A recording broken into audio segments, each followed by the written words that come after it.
So our speaker today is Joey Hart. He needs no introduction to people at NC State. So he got all of his degrees at NC State, and most recently he got his PhD in 2018. And he's now at Sandia National Lab in the Department of Optimization and Uncertainty Quantification. So what I'll ask everybody to do is to mute yourself, please. And if you have any question, please use the raise hand feature, and I will let Joey answer them. Without further ado, Joey, please go ahead. We're also trying to record this talk. Okay. Yep. Thank you, Arvind. So thank you for the invitation. I'm excited to test run the virtual talk and excited to give everyone an update on things I've been working on. And just for context, so I'm not sure if everyone's aware, I'm actually back in Raleigh now. So I'm telecommuting for Sandia and living back in Raleigh. So you'll see me from time to time if we're ever allowed back on campus. Hopefully in the fall I can make it to visit sometime. But getting into the talk, so today's talk, the title is Hyper-Differential Sensitivity Analysis. I'll define what that means in a few slides, managing high-dimensional uncertainty and large-scale optimization. As Arvind said, I come from the optimization and UQ group, and we care about really large-scale optimization and UQ typically when we have discretized parameters that live on meshes, and you get very high-dimensional discrete systems. So the content of the talk is joint work with several different people scattered around different places. You'll notice 3 folks from NC State on the list. Isaac interned with us last summer and has been working part-time with us on the side since. Obviously, he's working closely with Alan as advisor, and we've also done quite a bit of work with Arvind, so we'll highlight different parts of that through the talk. And then other collaborators, Roland Herzog in Chemnitz, Germany, and Lars Ritoto and Elizabeth Newman at Emory. So as an outline of the talk, I'll start off with the motivation and give you the really high-level story of what we care about and why we think HDSA will be a useful tool to help us towards our goals. Section 2 will be the meat of the mathematical content. So I'll go through a relatively high-level description of the derivation of some of the important things and give you some examples to get a bit of intuition. And then sections 3 and 4, I'll give you an example of a design or control problem, and then subsequent to that, an inverse problem, try to discuss some of the practical value of what we're doing and put it in context, and then finish with some conclusions. So as a motivation, at Sandia, we care about a wide range of applications, and I put up 4 pictures as examples of things that we've looked at recently. And you notice they're quite a bit different, but they have a lot of similarities. So in the case of additive manufacturing, we're looking at things on relatively small scales. If we're monitoring seismic activity, we may be looking at scales on the order of continents or oceans. We look at hypersonic vehicles. It's an area of quite a bit of research at Sandia right now, and a whole host of challenges that arise with aerodynamics when you're at very high speeds. And what I want to do is springboard all of these 4 different examples and point to what they have in common and what's the mathematical foundation that we're trying to bring to bear on a variety of application spaces. So what do they have in common? Well, first off, they're large scale, and by large scale, I'm counting degrees of freedom when you discretize equations. So they're on different spatial scales, but generally you need pretty high spatial resolution to model the physics well. So we're looking at potentially millions of degrees of freedom for some of the models. They're nonlinear and typically coupling multiphysics. In a lot of these cases, to get true high-fidelity models, you need to couple various physical phenomenons, and most of the time they're bidirectional couplings at that. You did get different spatial and temporal scales, and usually our uncertainty is really high-dimensional. As I alluded to earlier, we're especially interested in problems with random fields and random processes that are distributed in space or time.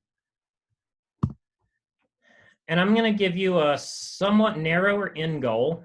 So for the focus of the talk, my end goal is design, control, or inverse problems constrained by these models.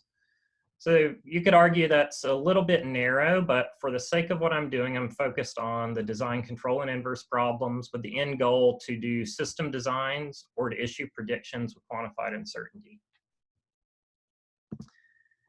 So what are the things that are hard that keep us from achieving these goals? Well, first off, the models are really complicated. They take a lot of compute effort. Model evaluations are expensive and we do it sparingly. But the uncertainty is generally high dimensional. As I refer to a random field that's discretized in space, there are many uncertain variables. And as a result, typical optimization and UQ methods at best may scale linearly in the dimension. Ideally, we try to get something that's going to be dimension independent, but we're going to pay for that dimensionality with needing a lot of model evaluations.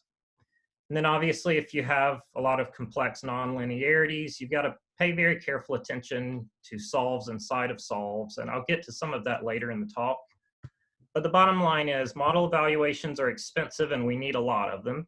And that makes it really challenging to do robust design or control or estimate uncertain parameters in high dimensions.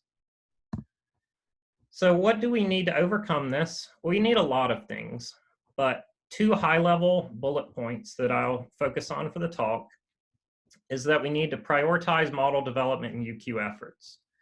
We can't possibly develop high-fidelity models for everything and characterize uncertainty for everything. We need to direct our efforts in an intelligent fashion. And we're going to need state-of-the-art computational science because everything is large and we need to scale to large scales. Even if we have lower fidelity models for a lot of these systems, they're still at pretty large scales.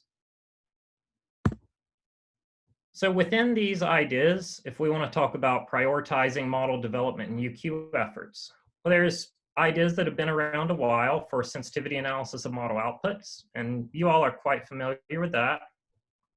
Hyper-differential sensitivity analysis is what I'll focus on today.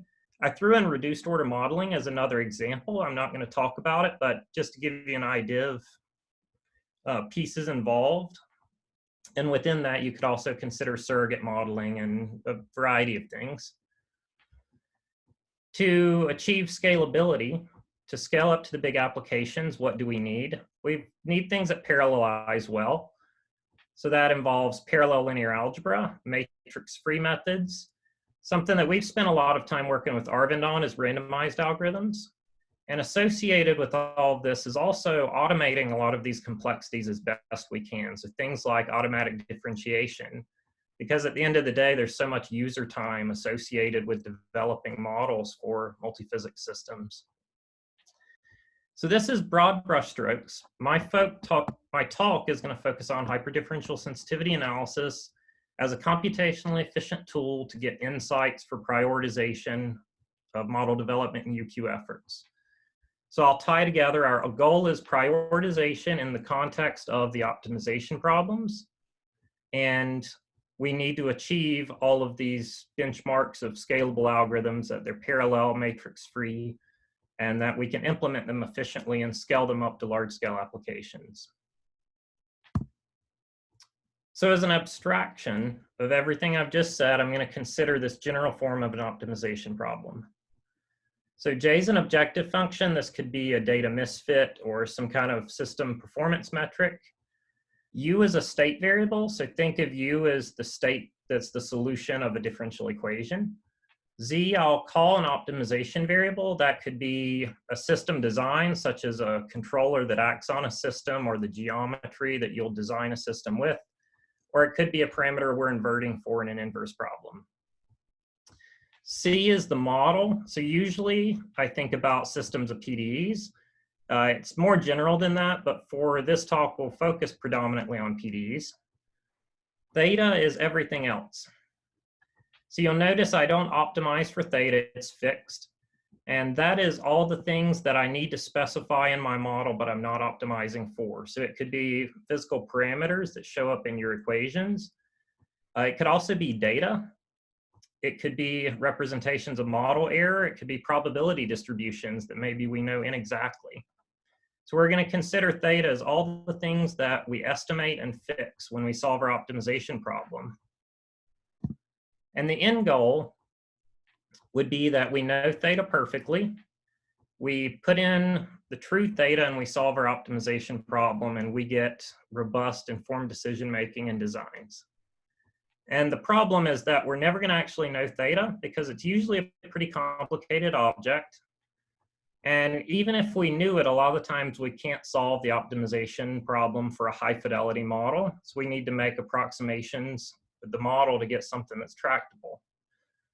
So the best way to our end goal of optimizing a high fidelity model with the true theta is to approximate theta in the model as well as we can and solve the highest fidelity problem that we can within our computational limitations. So I'll pause here for a second if anyone has questions.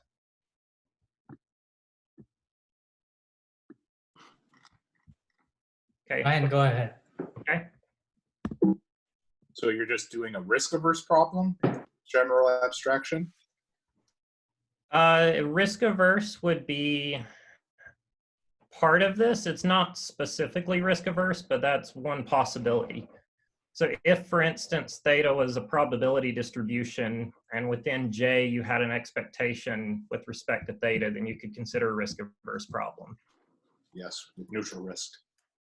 Well, even risk-averse, it's an expectation of a functional. So it's quite general. But theta could also be both the probability distribution and it could be other parameters in the model. In general, it's a product of all the things that you have to specify. Got it, thanks. Yep. Okay, so now I keep saying hyper-differential sensitivity analysis. Let me tell you what I mean by that. And I'll tell you what it is, what it isn't, and what it may remind you of, because the fundamental ideas have been around the literature for a while. So we want to determine the sensitivity of the solution of the optimization problem with respect to theta. So that differs from traditional model sensitivity analysis where you consider the sensitivity of a model. So the things that everyone's quite familiar with is you have your differential equations, you have your parameters, you vary the parameters, you look at how the solution changes, and you quantify some notion of sensitivity of the model. We're applying the same ideas, but to the sensitivity of the solution of the optimization problem rather than simply the model. So the ideas have been around for a while. If you're familiar with the optimization literature, you may know of post-optimality analysis. It's pretty common in the linear programming world. In a more theoretical side of optimization, people have just deemed it sensitivity analysis for nonlinear problems. So that goes back, one reference, at least the oldest I know of, goes back to 1962. There's a pretty nice review paper in 1998. But a lot of that was relatively theoretical and at relatively small scales. It got scaled up to PDE constrained optimization in the realms of around 2003 to 2008, probably. There's a series of papers from Roland Greasy and several collaborators. And I referenced a couple of them here in 2007 that were the things we built most heavily off of. So what we're calling HDSA from the optimization perspective is building on ideas that have been around for a while. But what I mean is hyper-differential sensitivity analysis is trying to leverage these old ideas out of the optimization literature, couple it with advances in scientific computing, things like randomized solvers and parallelism, coupled with uncertainty quantification for the end goal of decision-making and robust design. So now that's the background. I'll get into the high-level description of the math. And the fundamental ideas of the math that goes back to the 60s at least is a simple application of the implicit function theorem. So where does this come from? We start with our optimization problem, assuming that everything is sufficiently smooth. Generally, the assumptions are twice continuously differentiable, and the Hessian's positive definite. You can weaken that some in certain instances. You can write down the Lagrangian for your constrained optimization problem. If you solve the problem, your solution is where the derivative equals 0. Just think back to your basic calculus. So the idea is if I fix theta to my best guess, I solve my optimization problem, I find a stationary point of the Lagrangian. I apply the implicit function theorem to that, and I can consider my optimal solution as a function of theta. So under mild assumptions, conditions on differentiability and positive definiteness of the Hessian, we can show existence of a mapping from a neighborhood of theta to a neighborhood of the optimal solution, the state optimization variable z, and lambda, which is either Lagrange multipliers or adjoint variables, depending on what camp of optimization you're coming from. And we find this mapping F that guarantees that it's a stationary point of the Lagrangian for any theta in a neighborhood. So you could think of F as a mapping from parameters to optimal solutions. Here's a simple picture of that if it's not clear. Hopefully this is pretty dumbed down and potentially boring, but to make it clear. On the left, we have a picture of a parameter space. So this is a two-dimensional parameter space, and the red dot may be my best guess at the parameters. When I fix the parameters, I get an optimization problem. So it's a curve with some minimum, and that's the star. When I perturb the parameters, I move to a different theta. I get a different curve, a different solution. And this mapping F goes from the dots in the parameter space to the minima, which are the stars on the plot on the right. So you can see that this is a relatively complex mapping. There's generally no simple closed form solutions for these things if you have nonlinear problems. And usually to evaluate it, it's just a matter of solving the optimization problem, which is challenging in and of itself. But now I want to talk about sensitivity. So F is solving an optimization problem for a given theta. I tell you my best estimate of the parameter. I run it through my favorite optimizer, and I get a solution out. That's expensive, but I can do it. We've invested a lot of effort developing the tools to do that. If I want sensitivities, I get a really beautiful result out of the implicit function theorem. If I want to differentiate my mapping from parameters to optimal solutions, I get the equation 2 in the middle of this slide. And equation 2 looks a lot like a Newton step. So if I oversimplify and forget a lot of technical details, think of K as a Hessian. A Newton step says your next iterate is negative the inverse of the Hessian on the gradient. B is the surrogate of a gradient. So if I've solved the optimization problem, the gradient is 0. If I change the parameters, I now have a non-zero gradient. I take that non-zero gradient, apply a Newton step, and that gives me the change in the optimal solution. So it's a really nice, clean result that comes out of the implicit function theorem and a lot of nice intuition. And it's relatively easy to compute because it's almost like taking another iteration in our optimization routine. Okay, so now I'll put on my sensitivity analysis hat. And I'll say, okay, I want to define sensitivity indices that will give me a nice, easily interpretable notion of attributing importance to parameters. So I first have to decide, what am I most interested in? The current formulation allows me to consider the optimal state U, the optimal Z, whether it be a design or parameters in an inverse problem, and the adjoint lambda. So I could consider changes in the optimal U, the Z, lambda in some cases, but it's maybe less common, or some other combination of them if you like. For this talk, I'm going to focus on Z. So I define an operator pi that takes this triple, U, Z, and lambda, and maps it to Z. And I could equivalently define a lot of other pi's if I wanted to. And given this pi, I'm now going to define a local sensitivity function. So this takes something out of the parameter space, and I denote it by capital theta. I apply this Newton step to my parameter perturbation. I project that on what I care most about, and then I get something that lives in the space of Z. I take a norm to scalarize it, and I normalize with the size of the parameter perturbation. So that's a pretty natural way to define sensitivity. And in the language of UQ, this would be a local sensitivity index because we're simply evaluating the derivative at a certain point in space. Now, everything's defined in infinite dimensions at this point. In practice, I discretize everything. And when I discretize my parameters, I get some finite dimensional basis, theta 1 to theta n.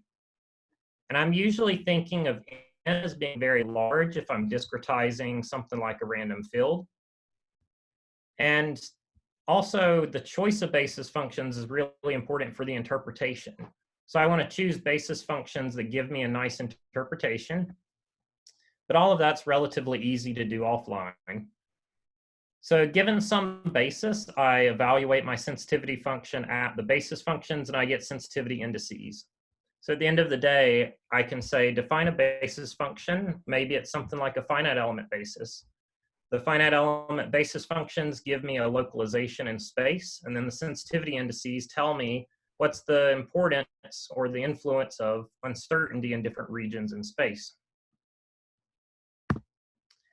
Now, coming from my background, I did a lot of global sensitivity analysis in grad school, and I would look at everything up to this point in the talk and say it's only valid at the theta you guessed, and that's a problem because this could be really nonlinear.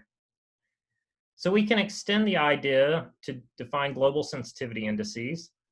And I'm going to build heavily on what people do in derivative-based global sensitivity measures.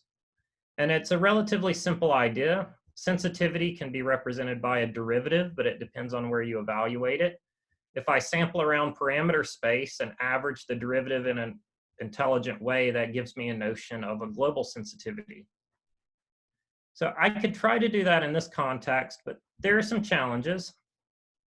One challenge we have to pay attention to is the fact that we have locality both in the parameter we specify, the theta, but we're also local in the minima we compute because potentially the optimization problem can have many local minima for nonlinear problems.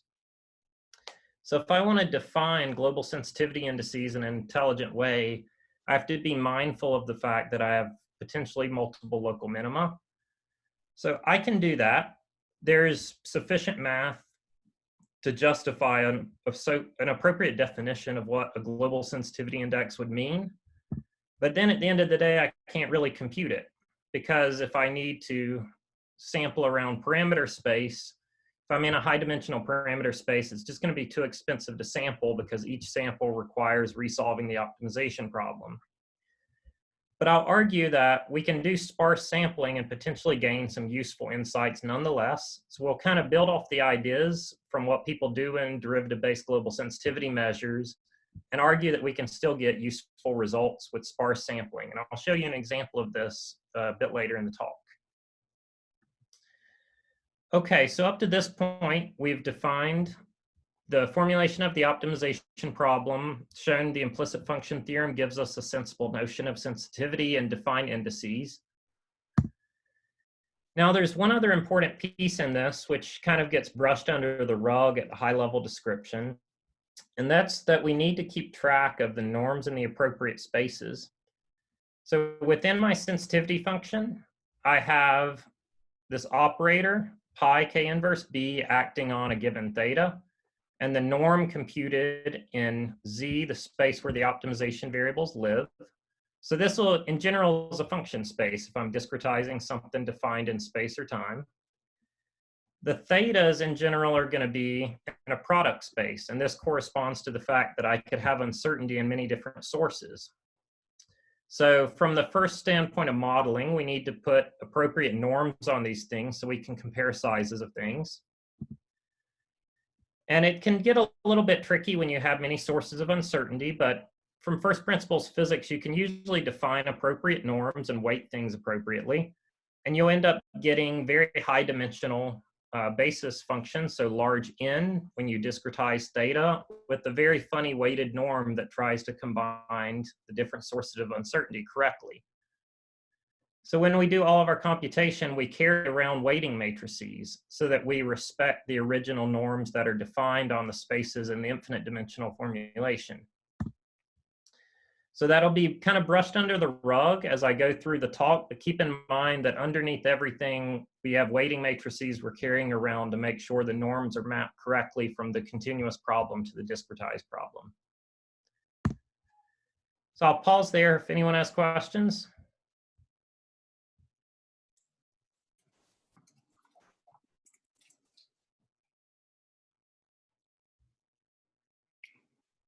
Doesn't Okay. sound like it.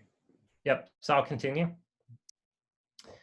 So I'll give you a couple quick illustrative examples just to give you a little intuition. Hopefully by this point it's relatively clear. So the first example is to demonstrate the difference in the sensitivity of the state compared to my optimization variables. And this is a simple example I cooked up for demonstrating things, and it comes back to our choice of pi, that projection operator.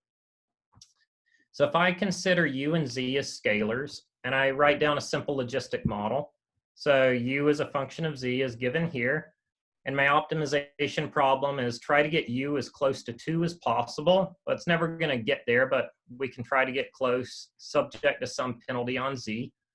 So it's a silly problem, but it illustrates things really nicely. What it illustrates is that the sensitivity of the optimal u and the optimal z can be quite different.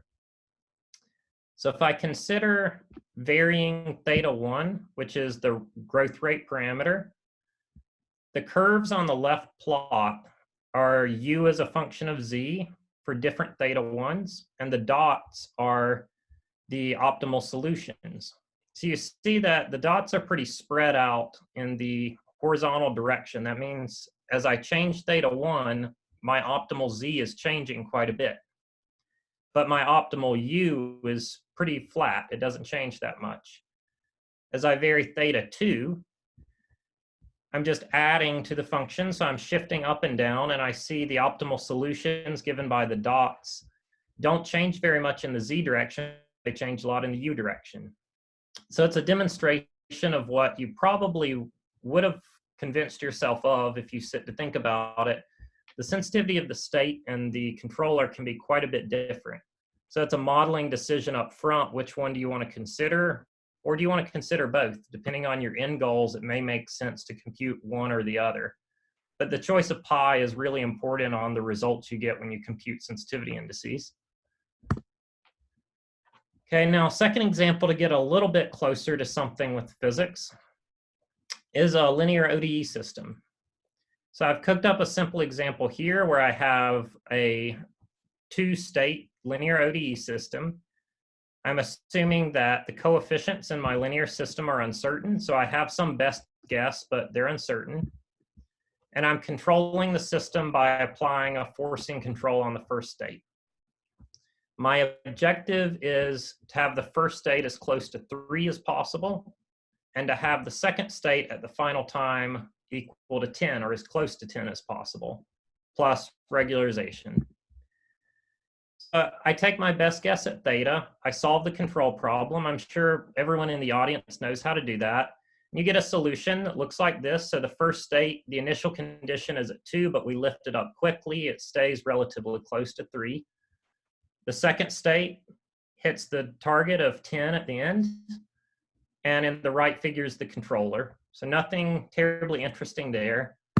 But then we want to ask the question, which of the parameters has the greatest influence on my optimal controller? And hopefully this helps give you some intuition for the difference in this and traditional model sensitivities. So I pushed through the analysis I wrote down on the previous slides, and I get the following sensitivity indices on the rightmost plot. And what's really surprising is you see higher sensitivity for the parameters in the second equation, despite the fact that the controller acts on the first equation. I like this example because it's a simple case where my initial intuition would have been that uncertainty in the equation where the controller shows up would be more influential. But in this case, it's actually the opposite. And then you can imagine what happens when we scale this up to a nonlinear PDE when the thetas are different physical parameters that are potentially distributed in space or time. You'd have very little intuition a priori, and this gives you a really convenient way to get a lot of intuition relatively easily. Okay, so now that we've laid the groundwork and demonstrated basic examples to give you some idea of what we're computing, now we're going to talk about the actual numerical analysis. And this is the most numerical analysis heavy part of the talk, and it's relatively high level even at that. But how do we scale things up to the big applications that I was talking about at the beginning? So I'll give a one-page overview of how we solve the optimization problem. This is really a talk in and of itself, but it's not the focus of today's talk, so I'll keep it pretty high level. So the way we solve this, we give our best estimate of the parameters. Usually that comes from a combination of domain expertise, experimental data acquisition, estimations that come from data, so on and so forth. Once we fix theta to our best guess, we want to use derivative-based methods so we can go to large scales. And to do that efficiently when Z is high dimensional, we use adjoint-based methods. Now, embedded underneath all of this, we're going to need to repeatedly solve our model, the C. And to do that efficiently, we need to have parallel and matrix-free linear algebra happening under the hood. So everything I'll show you today was results that I generated using the rapid optimization library in Trilinos. And they've done a really nice job with it. It has all of your state-of-the-art large-scale optimization algorithms. So for instance, what I used in the results was either an SQP or a truncated CG trust region code. But then underneath all of that, it's embedded all the matrix-free and parallel computational science developments that we have within Trilinos. So as I said, I could give an entire talk just to unpack that slide, but it's not the focus for today. Rather, the focus is on how do we compute these hyper-differential sensitivities. So if I go back to my abstract formulation, after I've discretized the parameter space, I have n parameters, or n sensitivities. And in general, n is very large. I would like to be able to compute these things at a cost that is less than or equal to the cost of the optimization problem, because it's maybe not that practical if you have to pay far more than what you paid to solve the optimization problem. And I really need something that algorithmically is going to scale independently of n. So I need to exploit low-rank structure that I have in my parameter space. Otherwise, we're just not going to be able to reach the scale of applications that I described earlier. Well, if I talk about large parameter spaces and low-rank structures, obviously I'm going to try to compute an SVD. So if I look at the operator inside my sensitivity index, if I compute an SVD of this operator, then I just do some basic linear algebra and I can approximate my sensitivities using those singular modes. And now the dimension got shifted from n, the number of parameters, to r, the rank we see of that operator. And typically when we have really high dimensional problems, there's nice low rank structure embedded. And we want to do all of this, as I'd mentioned before, matrix-free and parallel fashion. And in particular, we're going to leverage a lot of randomized algorithms. And this is where we've had a lot of really fruitful work with Arvind, and he's done a lot of really nice job on randomized linear algebra. So that leads into me showing you a prototype of a randomized SVD. And this is drastically oversimplified, but it tries to make the most important points for the sake of the talk. So the algorithm goes as follows. I first generate a random matrix, omega, and it's going to have k plus p columns. So k is my target rank, I guess r in the last slide. And p is an oversampling factor, usually something on the order of 10 or 20. I apply A transpose A to omega. There are a variety of things embedded in the second line, but this is really one subspace iteration applied to the vectors you generate from A omega. And the important takeaway here is I apply A twice, A transpose once to each column of omega, but it's embarrassingly parallel over these columns. So if my operator applies are really expensive, which they will be, I'm able to achieve really nice parallelism over each of these columns because they're independent of one another. Once I've computed these n plus p matrix vector products, I collect them together and I get a tall skinny matrix and I orthogonalize. So it's standard linear algebra practices. You get an orthogonal basis as an approximation of the range space of A. And then you apply the transpose of the operator onto A. And that effectively shrinks your matrix. So this line is executed, line 4, by applying A transpose to columns of Q, and that's again embarrassingly parallel. Once we've done that, B is a much smaller matrix. We can compute the SVD with standard methods, and the singular values will approximate singular values of A. The singular vectors we can approximate by mapping them back through Q. So the take home for this in the context of HDSA is that the cost is dominated by applying A and A transpose. If you roll back a few slides, for me, A and A transpose involve inverting Hessians, and those Hessians could potentially be matrices whose dimensions are on the order of many thousands or even hundreds of thousands, millions. So it's really expensive to apply A and A transpose. But the nice thing is everywhere that I see A and A transpose, it's within an embarrassingly parallel loop.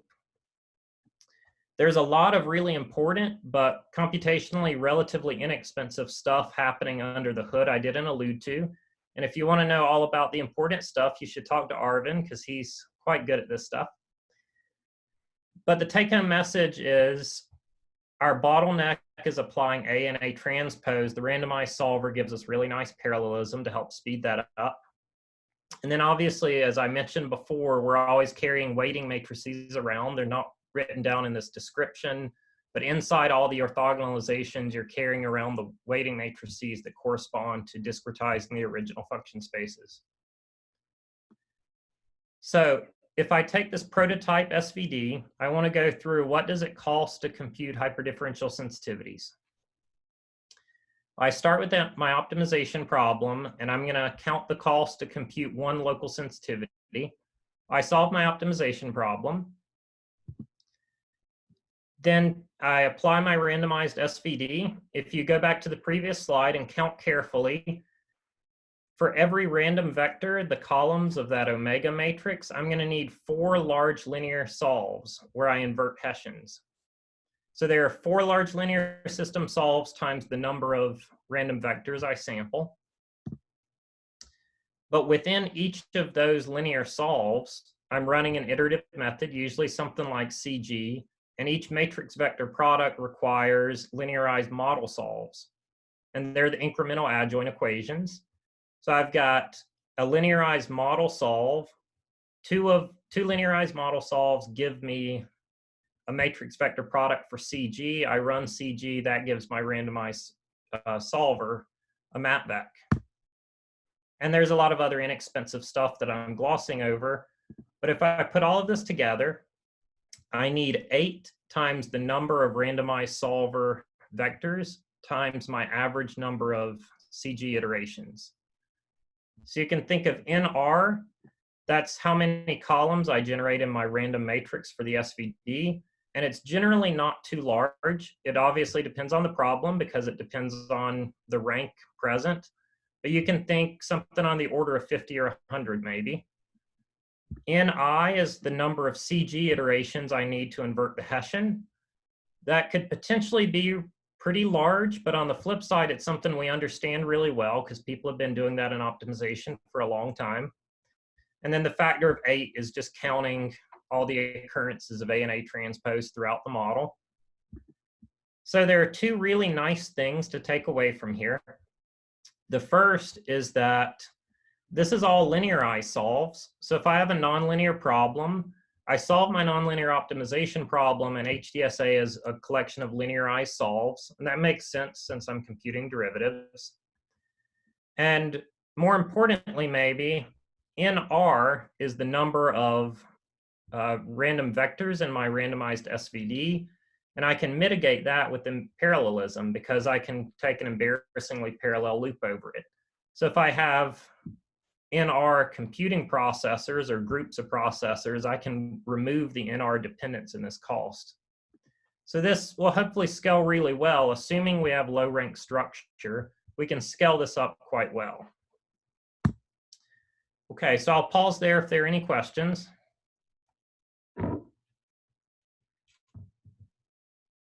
Go ahead, Ryan. Okay. So I'm curious, are you using a Newton method or a quasi-Newton method? Generally Newton. So I guess I'm just curious. So how do you guarantee that the Hessian's going to be positive definite if you're not very close to the minimum? So all of this analysis is post-optimality, assuming that you're at the minimum. There are issues where you may not reach a minimum if your optimizer is not converging well, or possibly that you may have a saddle point problem or something. I've actually done some work along those lines, but I'm not going to get into details here. We could talk about it offline if you're curious.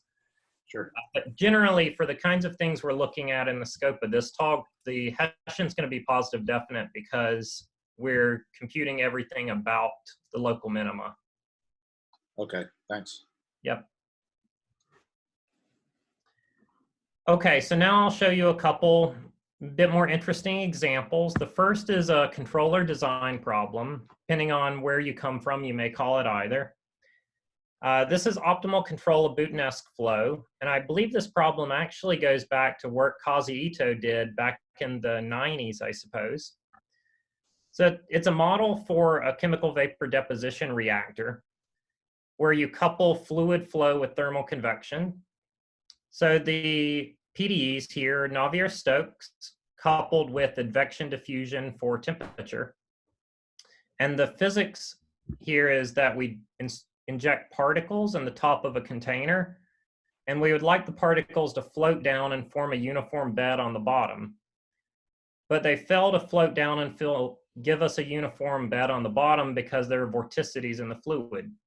So the control problem is to control thermal fluxes to achieve minimum vorticity.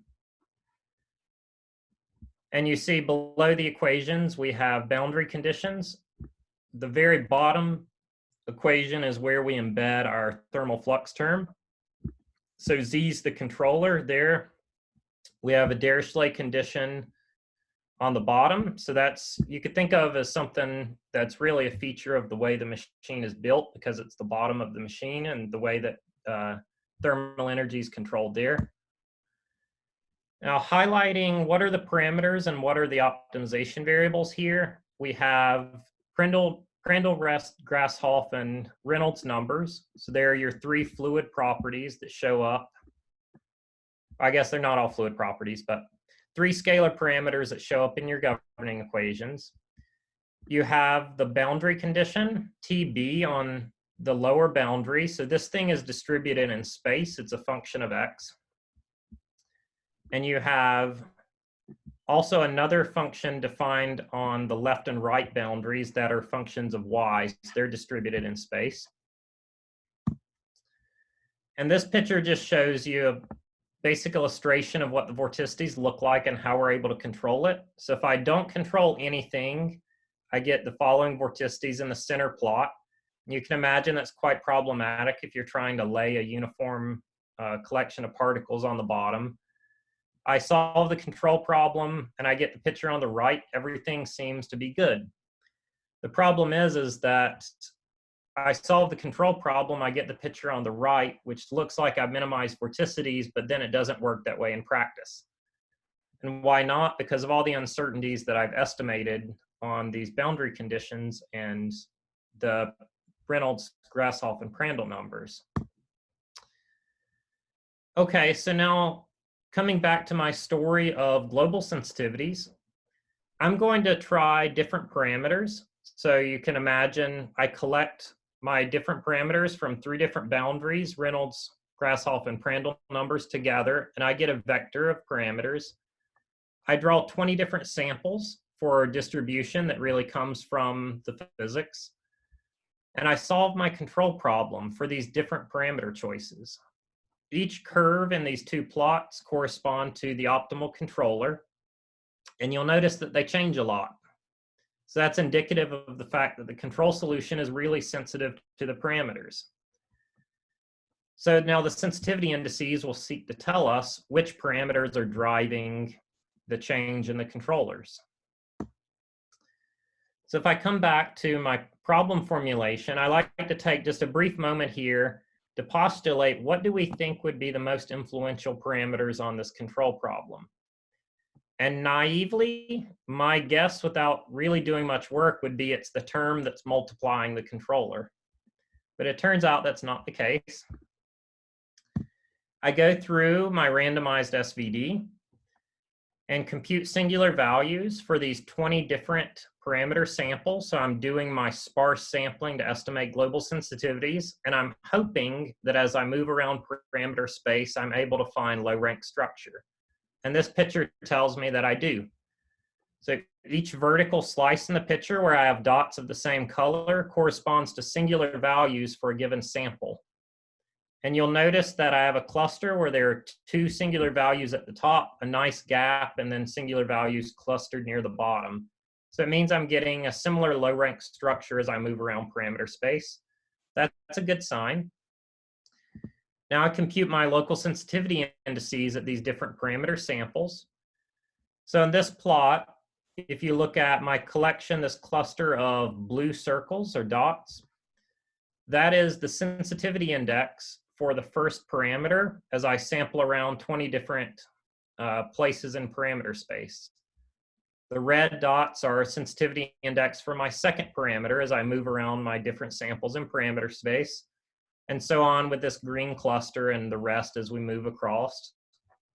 And what you'll notice is that as I move around parameter space and I draw different samples, I'm getting pretty similar conclusions. And that's what we hope for. It means there's a lot of nice structure embedded underneath all the complexities of the nonlinearity.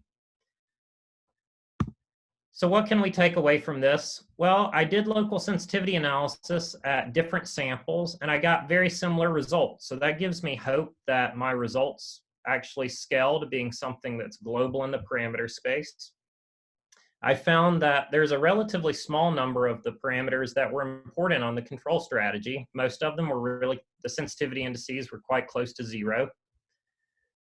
And out of all the parameters, I found that the bottom boundary condition had the greatest influence.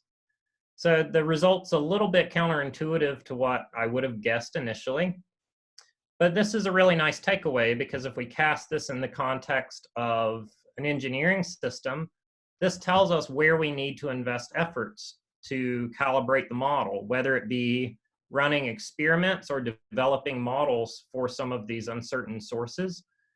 This was motivated in the context of additive manufacturing, where this bottom boundary condition is dependent on the way you build a machine, and they have the ability to run the machines in a lab and generate data, and this can direct how do you acquire your data in an intelligent way to develop the model.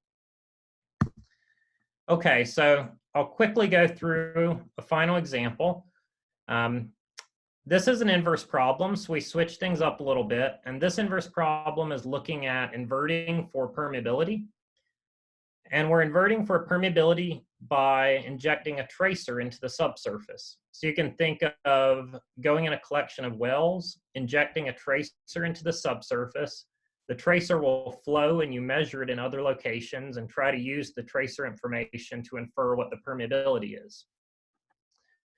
So the model is Darcy for flow in the subsurface, coupled with Advection-diffusion for the evolution of the tracer.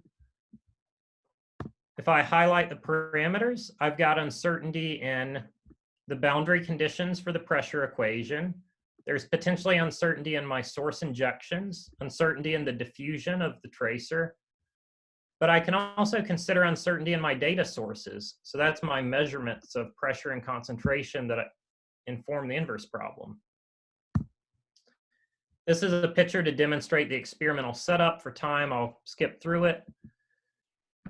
This is the log permeability field. On the left is the true field. So we made up a permeability field, generated data with it, and then forgot that we knew it.